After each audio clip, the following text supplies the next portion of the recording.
Hey guys, and welcome back to another video. In this video we're going through my SuperCoach team reveal. I believe it's 3.0 this time, and how I am going.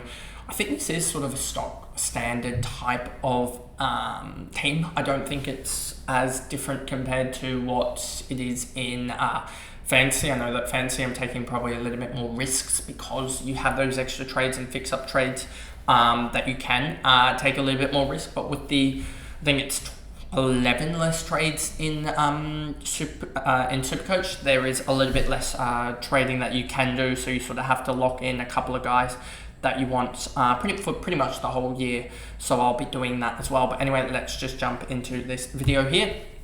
So you can see kind of already like 2/3 of the team here, but let's actually just go to this anyway. You can see here she's all D1. I think this one is a pretty stock standard across the board. He looks really good in that forward mid roll, and yeah, I could see him dropping potentially. Like, he's priced at 118. Also, I could see him easily going maybe a 110, but still a 110 is going to be top 10. Top 6 in the defender line. So that's that. The reason behind that. Whitfield, I basically see no different in the GWS system. Yes, he does probably cop the early couple of games against, he probably could cop a tag against Hawthorn, but like if you're looking at 2025, so unless he goes really poor in round 0, like he does have, I forget who it is in round 0, but I'll check that. I think it might be Collingwood again in round 0, but I'll just double check that. Let me just double check that for you guys. So you've got preseason, you've got Giants against Collingwood in a round 0. I'll leave that up as there for the other round 0 guys. But he's got Giants in, he's got the Collingwood in round 0 as a Giants player. And so I think he can probably go, if we go to Collingwood, the game against Collingwood, does he play them ever again since then? Nope, doesn't look like he plays them again in 2020. In 2025 ever again after that. So he went 108 against them in opening round last year, and then did he play them in the back half? Doesn't look like he played them in the back half. 2023 he went 99 against them and then didn't play them either. And then 2022 probably had an injury year, I'm guessing. It doesn't look like he went too well in 2022. He went 103 against them. So he's gone 100 basically in the last 3 games against them, and that's all that you basically need out of him in a tightish game. Didn't play against them in, when was this, 2021? Didn't play against them in 2021, and then in 2020 he probably had even more of a down year. Played them for an 85 and so on. So yeah, he does have a pretty good pedigree against the Giants. I keep on saying Giants even though he plays on them, against Collingwood in the last 4 or 5 years. So that's why I'm going with him, locking him away. Don't like the Zorko selection as much that I've seen floating around a little bit, and that's just because one, he's getting older, and yes, that he did evade that, but does he do it the second year running? I don't think you can put that as a constant that he's going to be getting almost aging like wine or whatever. I think he's going to take a regression. I think it's more likely this year that he does. And also I think the fact that Coleman's coming back should take 5 or 10 points off him. So I don't like that selection. Flanders had some injury concerns. Ryan, I think people are banking on him doing again sort of the front half of the year thing, and then he backs off at the back end. I think that with the wave, Freo are going to change it up slightly, and I think Ryan and also Clark could take a slight back step, and a back step could just be 5 or so points. That's not that much, and yeah, so that's why I think that Ryan, he may not get those sort of cheeky, like he had a 50-point quarter against Sydney, or 60-point fantasy, and I think it might have been even a 70-point SuperCoach quarter in the last quarter of a game against Sydney. Maybe he doesn't get that. If you take out that, that's about 2 or 3 points per game in total. Like maybe he only gets a 20-pointer in that, and that is a 50-point loss or 40-point loss or whatever. That's suddenly 2 or 2.5 points per game that he's losing. And that pretty much puts him back. And that alone is what I'm talking about. Roberts and Mills. Roberts is interchangeable with Perryman on both platforms, and so it becomes even more apparent, I think, on SuperCoach, as I think it is 17k, which is a lot more valuable, I think. So yeah, definitely one to watch in round 0 over those two, as they are two guys that I suspect Roberts and Perryman to go in and around the same number. I have Roberts at the moment because I like watching Sydney, but also I think that he probably edges Perryman just slightly. And yeah, Mills is a common fade. And then you'll see here no Short, no and also no Rivers. And this is more so just because I want the value of the guys that I'm pretty confident on, and not so confident on Short at the moment. And I feel like you can take the sort of risk on not going Short at the moment because of all the because these guys will have their initial price jump one round earlier, as well as the fact that Short isn't that owned, so you can kind of go against the crowd a little bit or feel a little bit safer. Whereas in fantasy, you can take those sort of risks, being it's a lot easier to get fix-up trades in earlier, etc., to get those guys to the couple of guys that you want. Travalia here, yeah, he's pretty much common. Bo Allen as well, on field. I'm not too kind on it, but it is what it is. Sometimes you just need to do it because I feel like it's a little bit more value options on the bench for SuperCoach, and you could also see if League's playing on in the middle or off halfback for GWS, that you just play him there, etc. It will mean that I do have a little bit more exposure to the buys. Whitfield and Leake in round 2, Roberts and Mills, or Mills and Perryman in round 3, and then Hooley in round 4, which is a little bit annoying, but these guys are probably the best value in defence, and I think they're 50% owned or so across the board. Get to the midfield, you can see Butters is pretty common, as well as Brayshaw, so that's a pretty common trifecta, at least there, in M1, 2 and 4, or M1, 2 and 5 for most. Peatling's probably Butters, Oliver, Peatling is probably a common 4 across SuperCoach at the moment from the M1, 2, 4 and 5 range. Then you have either Brayshaw or Sarong. I have Brayshaw at the moment. And then you've got the rookies. You've got, for me, Smith, Sardis, Draper, Ashcroft, Langford and Sheldrick. This is all just dependent on round 0. And also because you've got Sheldrick and Sardis there, and Levi itself there in round 0 playing. And we know that the round 0 guys generally make cash quicker, so that's why I've got El Hawley and Leak on the back line. I know that Leak will have the same cash generation for SuperCoach at the same time as normal people, but also I think he's one of the better ones if he does play. But he could also go to like a Buzzlinger or something that doesn't have the early buy if Leak doesn't have a good round 0. So there's that, and these are pretty common rookies, I feel like, and you'll see another rookie from the midfield in my, or another rookie priced player, I should say, in my flex position. So then you've got Cherry, DeConing, and this is the main reason why I'm a little bit, this structure isn't 100% confirmed, is that DeConing is there, and there's every chance that Pitno plays.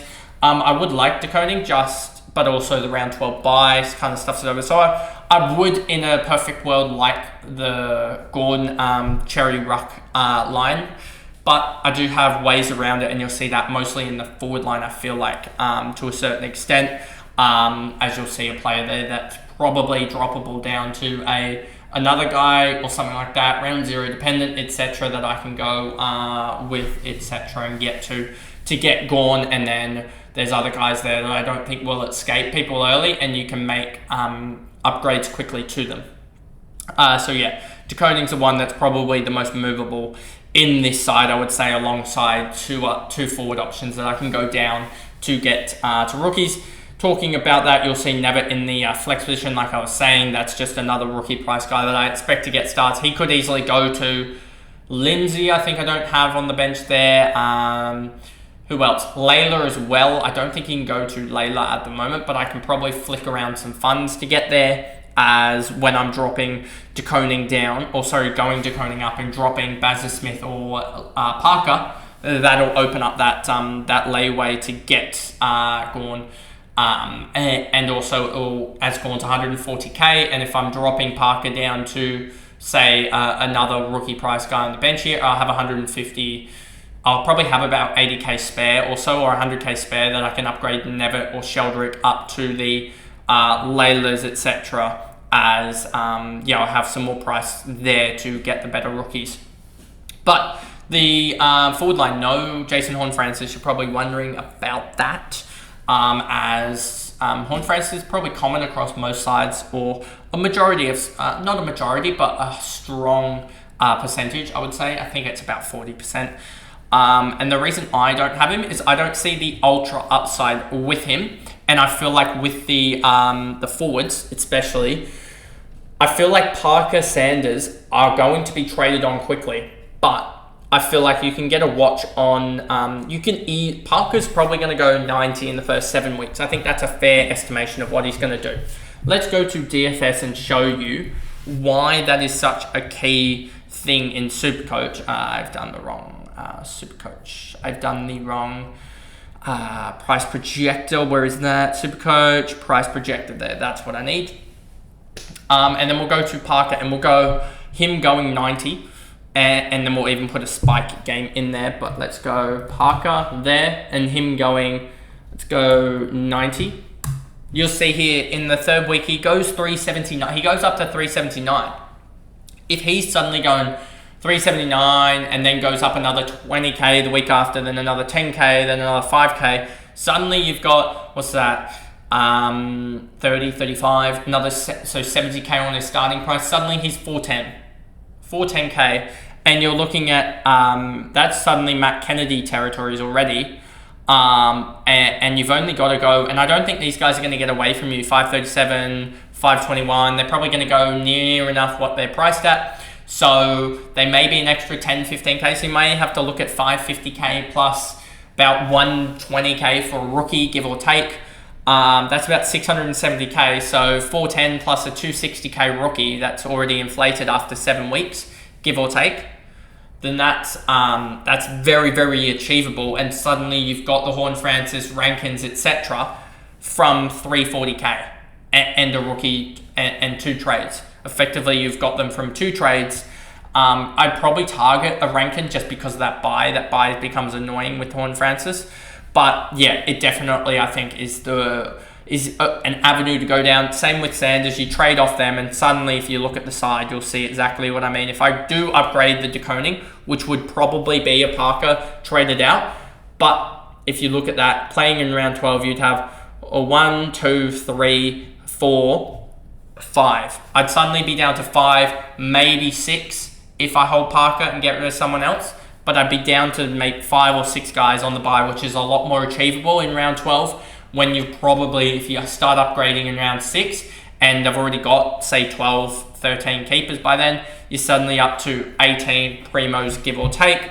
Take 6 away or 5 away, you're suddenly down to 13 scorers and then you'd have 10 guys that are potentially mid-prices like Peatling, potentially, so let's do the count again. Let's just do this count. So you've got, on round 12, I'd have Bazza Smith, McRae, so that's 2.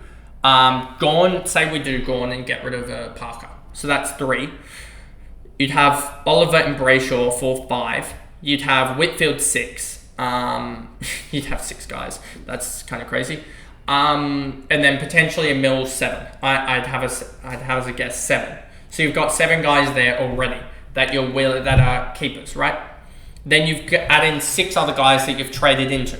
So that's already up to 13 that I'm saying, without even talking about Roberts, without even considering Peatling, so that those 2 are probably going to be there itself, and without it excluding maybe a rookie that goes off like an Elijah Hewitt, Sardis, Draper, Nevitt, Ashcroft, Langford, Sheldrick, etc. And without considering any of those guys, you're already up to arguably 14 guys. 14 reasonable scorers. So then you only need 4 guys out of 9 to actually score well. And so that's why I think that that going that strategy and going Parker up to, say, Rankin, who will be one of the trades, and you may even also be able to get another trade early. Maybe you start upgrading in round 5 and suddenly you're looking at what we're thinking, 4 and 9. Suddenly you're thinking 3 and 8. 3 rookies have to score well enough out of 8 scores to cover you on the hardest buy. Because once we get to the other buys, not only will you have another upgrade, you're looking at 1, 2 guys on this bye, so you can probably load up on St Kilda guys as well. St Kilda and Freo guys, because that's going to be an easy bye to cover. Even though there's like no one from St Kilda and Freo that are good. Obviously, that happens in the same year. Then in round 14, you're looking at basically no one in this side, so I can just load up on round 14s. Then round 15, you're looking at 1. Basically, all my primos are on round 12 at the moment, which kind of sucks, but it is what it is. And you've got 2 in round 16. So I can basically load up on 14, 15, 16 so easily throughout the season. So, and then, and then after in round like 15, 16, when I'm still upgrading, I can get the Horn Francis's. I can get those guys that are in round 12, like the Koning, if I want to go that extra ruck there, etc. Oh, you also have Gorn in that round that Oliver was off. I don't know whether it was round 14 or whatever. Let's actually find it. It was round 15 maybe? Yeah, round 15 you'd have... Because look, in round 15, I've got 1, 2, arguably Mills 3. That's before even considering Roberts. I don't think we considered him. 4, 5, 6, 7, 8, 9, 10. I've already got 10 guys plus round... What are we at? 15 was it? Round 15, you're probably going to have another 10 upgrades. So you're probably going to have 20 premiums or so in round 15. Plus also you're probably going to have 2 or 3 that are more off. So you're probably going to have 17 or so premiums. And that's sort of the plan that you want in those sort of 14, 15, 16 buy rounds, is to have 16, 17 premiums. So you're relying on 2 rookie scores or something at that point, because rookies will pump out. Some rookie's going to get an odd matchup where they just score an 80 or something dumb like that. You're like, okay, that's job done. Plus, you also get the look at the as many rookie scores if you have a lot of guys out, etc. So, yeah, that's what I'm looking at the moment. There is some change, obviously. Some people will point out the deconing. I have plans in place for that, etc. That will probably involve Parker and Kako on field, which is no big deal, pretty much. It is a little bit annoying because the forward rookies are not looking as good in SuperCoach, but it is what it is. I would have loved to have had, if we had Langford there, solved. Problem absolutely solved there. That you just go down and then you put him, etc. there. No DPP for me at the moment in the midfield, not as... and that'll come in round 6 when we get the... who's even going to change? Potentially Levi Ashcroft and some other guys will get the DPP. You'd get Leak, DPP, etc. Probably you'd maybe even get some other guys here. You get McRae, DPP, so you get all these guys dual position, which will help a lot. But anyway, I think that's a good end point for this video here, going through the SuperCoach team reveal. If you did enjoy it, remember to like and subscribe, turn the notification bell on so you know when I upload. If you're listening on Spotify, give me a follow and a rating over there, and I'll see you guys on Sunday for probably an update on something or other. Probably I'll do my sort of, not team by team, but sort of a 5 or 6 team sort of update on injuries and everything in between with regards to that. But anyway, I'll see you guys in that video there. Bye guys.